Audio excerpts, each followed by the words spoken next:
살을 에는 듯한 차가운 바람이 대지를 꽁꽁 얼어붙게 하였습니다.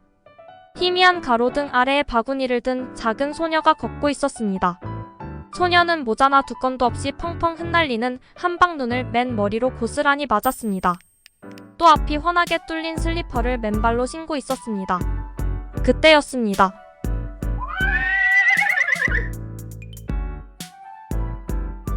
히잉! 갑자기 말 울음소리가 나더니 마차가 빠르게 달려오는 것이었습니다. 그런데 눈 때문인지 소녀를 보지 못한 것 같았습니다. 결국 소녀는 급하게 마차를 피하려다 길 옆으로 쓰러졌습니다. 그 바람에 옷에는 눈이 잔뜩 묻었고 신고 있던 슬리퍼도 벗겨져 어디론가 날아가 버렸습니다. 슬리퍼가 어디 갔지? 소녀는 맨손으로 눈속을 이리저리 뒤졌습니다. 하지만 슬리퍼를 찾을 수가 없었습니다. 손 시려. 깜깜하고 눈도 많아서 더는 못 찾겠어. 소녀는 한숨을 내쉬고는 자리에서 일어나 무릎에 묻은 눈을 탁탁 털고 내동댕이 처진 바구니를 챙겼습니다. 다행히 바구니 안에 성냥은 많이 없어지지 않았네. 맨발로 차가운 냉기가 올라 몸이 부들부들 떨렸습니다. 소녀는 성냥팔이였습니다. 하지만 오늘은 하루 온종일 거리를 돌아다녔는데도 성냥을 한 값도 팔지 못했습니다. 이대로 돌아가면 아빠가 또 화를 내게 뻔했습니다. 거리에는 지나다니는 사람도 거의 없었습니다. 1년의 마지막 날이었거든요. 모두들 가족과 함께 보내기 위해 일찍 집에 갔기 때문이었습니다. 그때 종종 걸음으로 잔뜩 웅크린 채 걷고 있는 한 아저씨가 보였습니다. 소녀는 뛰어가 그 아저씨의 바짓가랑이를 붙잡았습니다. 아저씨, 성냥 사세요. 성냥 하나만 사주세요.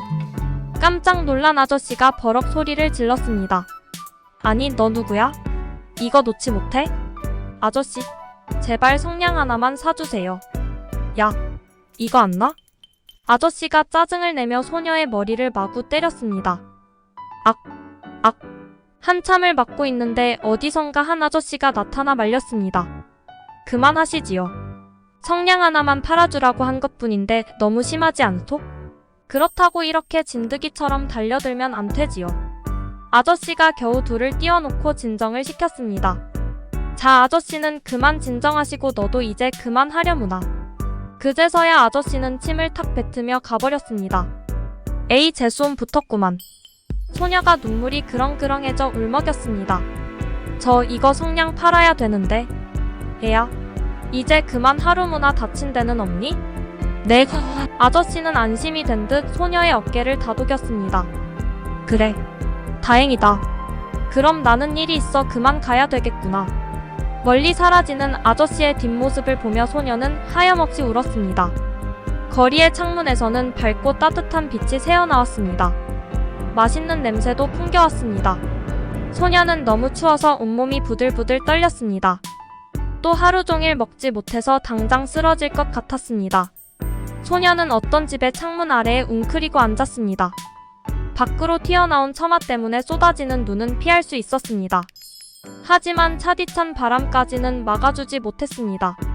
소녀는 두 손으로 꽁꽁 얼어붙은 발을 문질렀습니다. 슬리퍼를 잃어버린 후 맨발로 눈길을 걷느라 꽁꽁 얼어서 새까맣게 변해 있었습니다. 동상이 걸린 것입니다. 집에 가고 싶었습니다.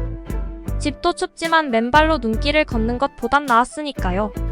하지만 그럴 수 없었습니다. 상냥 한 값도 못 팔고 돌아가면 또 아버지의 끔찍한 매질이 시작될지도 모를 일이었습니다. 소녀는 아버지가 무서웠습니다. 그래서 조금만 쉬고 다시 성냥을 팔러 다녀야겠다고 생각했습니다. 아이, 추워라. 소녀는 힘들고 추워서 눈물이 날 것 같았습니다. 따뜻한 벽난로에 꽁꽁 언 손과 발을 녹이고 싶었습니다. 그러다 문득 바구니 안에 성냥을 바라보았습니다. 성냥 불이라도 켜면 조금 따뜻해지지 않을까? 소녀는 성냥 한 개비를 꺼내 싹 그었습니다. 확 화르륵.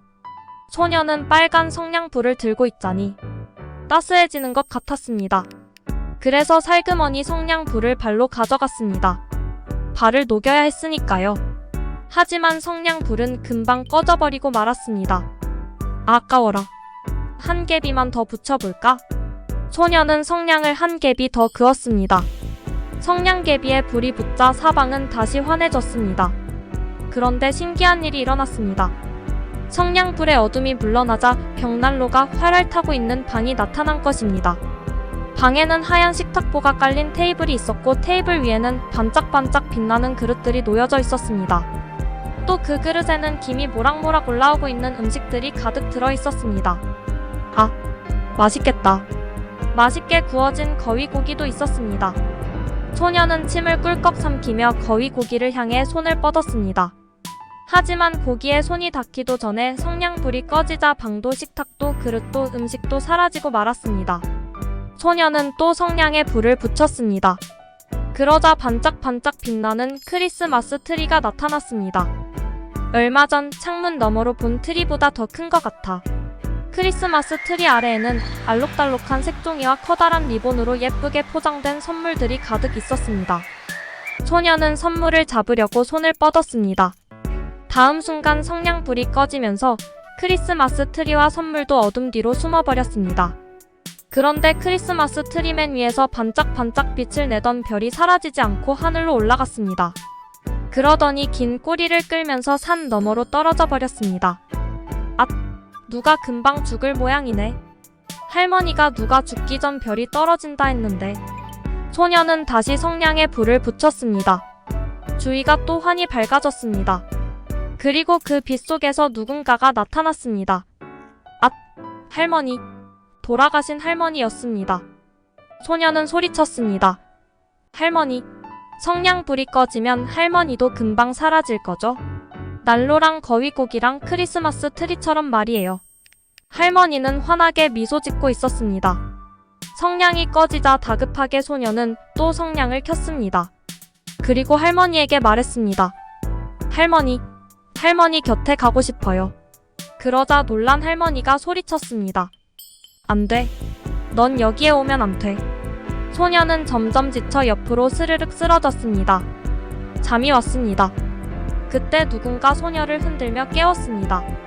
애야, 일어나봐 어서. 우웅 누구세요? 이 녀석 이렇게 추운데 잠이 들면 어떡하니?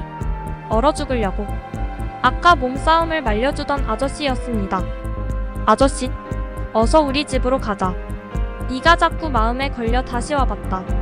어서 가자. 소녀는 아저씨의 부축을 받으며 아저씨의 집으로 갔습니다. 집은 크진 않았지만 따뜻했습니다.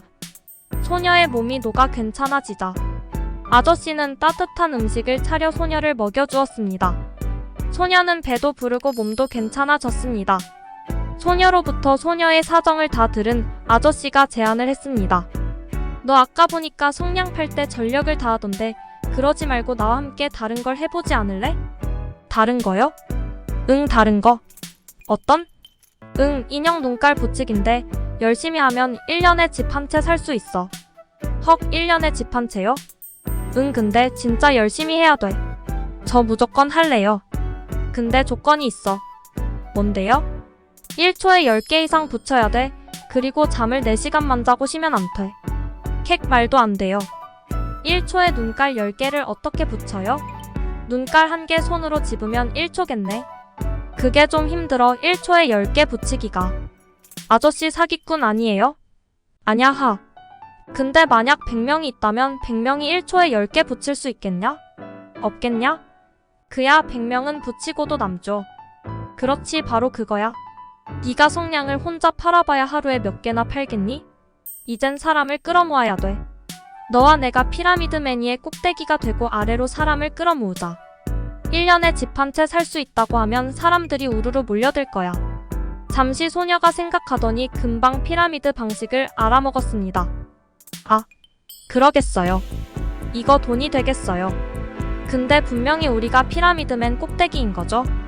그렇지 다른 사람은 돈 못 벌어. 우리만 벌게 돼 있어. 좋아요. 돈 냄새를 맡은 소녀는 다음 날부터 그 끈질김으로 사람들을 끌어모으기 시작했습니다. 우리 밑으로 들어오면 1년에 집 한 채 값은 벌 수 있어요. 처음엔 성냥 10개만 사면 됩니다. 어서들 오세요. 그리 어렵지도 않았습니다. 돈에 혈안이 된 사람들이 생전 처음 보는 방식에 매료되어 너도 나도 돈을 바쳤습니다. 그렇게 돈을 모두 쓸어모은 둘은 다른 나라로 가서 행복하게 오래오래 살았답니다. 그것이 인류 최초의 피라미드 판매 방식이었습니다.